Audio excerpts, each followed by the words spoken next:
If you're trying to learn how to hit draws and fades, let's talk about how we can do this.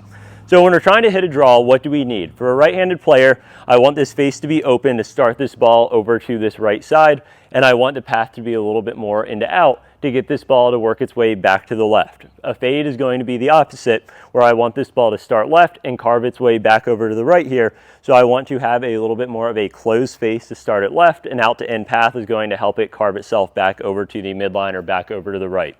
So what I don't want you to do is have a draw swing and fade swing. I don't want you feeling like you're swinging drastically different when you are trying to hit a draw and fade. We want to try to do this more at the setup. What I don't want you to do is start strengthening the grip to really draw it, or weakening the grip to really fade it, or really manipulating how closed or open you're setting this club face at address. We're going to try to do this primarily with ball position and body alignments and not really change the swing a whole lot. So we have to understand we don't swing the club straight back and straight through, right? We don't bring the club straight back this way and extend straight through towards the target. This club is working around the body, so it's going to be working on a little bit more of an arc. So if we are moving this ball forward or backwards, we're going to be hitting the ball at different points in this arc. So if I get here on this face-on view and I go ahead and we assume that this ball being fairly center in the stance is going to be a square club face. If I move this ball back in the stance and we know that this club is working on more of an arc through impact, I'm going to be hitting this ball a little bit earlier in the arc when the ball is back, so that face doesn't have as much time to close. That club face is going to be a little bit more open. If I move this ball up in the stance, I'm going to know I have an open face later in the arc, a square face in the middle of the arc. So that is where, if this ball is further up, I'm hitting it a little bit later, which is going to give that club face a little bit more time to close.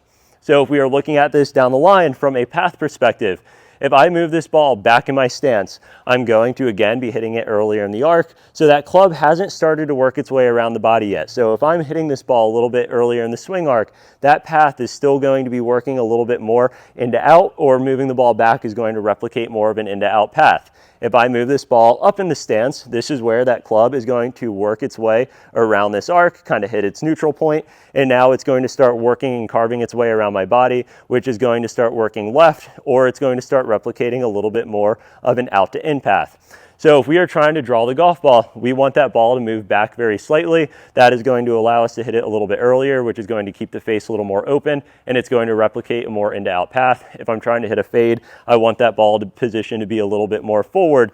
That is going to allow that face to be a little bit more closed and replicate a little bit more of an out-to-in path to get it to work its way back over to the right side here.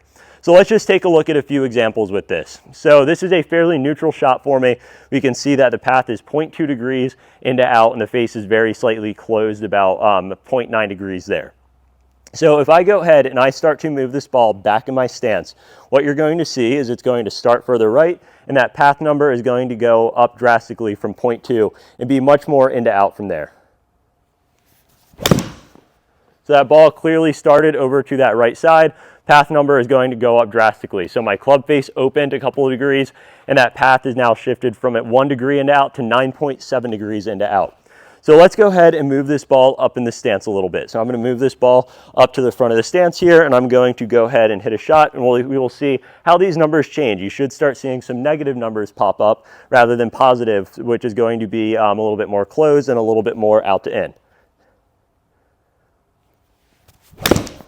So that ball clearly started more left. Let's see what the numbers do here. Didn't pick it up. Let's try one more.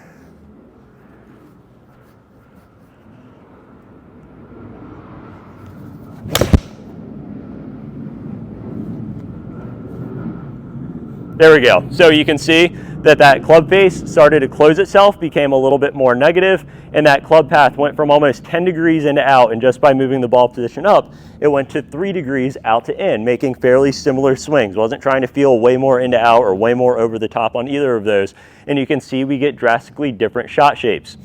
So let's say your swing path is not quite neutral. Say you're a little bit more fade biased or you're a little bit more draw biased, and ball position alone is not really accomplishing this for you.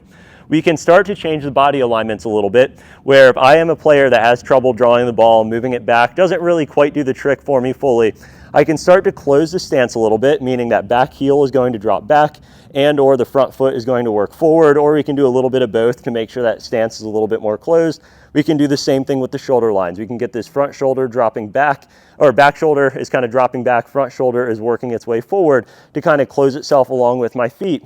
And that can make that ball work a little bit more in to out, because the closed setup is going to start to replicate a little bit more of an in to out path for you as well.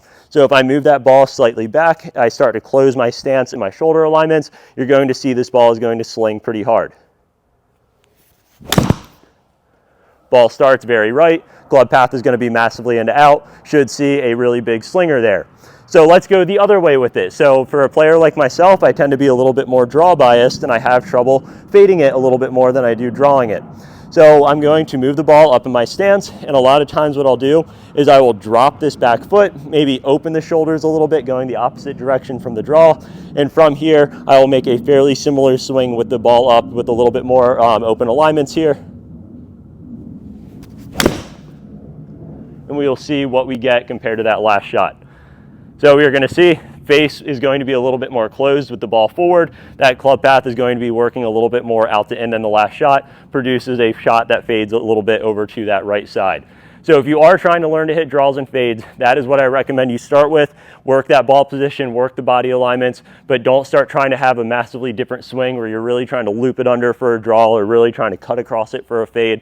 Try to make subtle changes with that setup and go from there. Any questions, as always, drop them in the comments or send me a DM, and I'm more than happy to answer anything for you.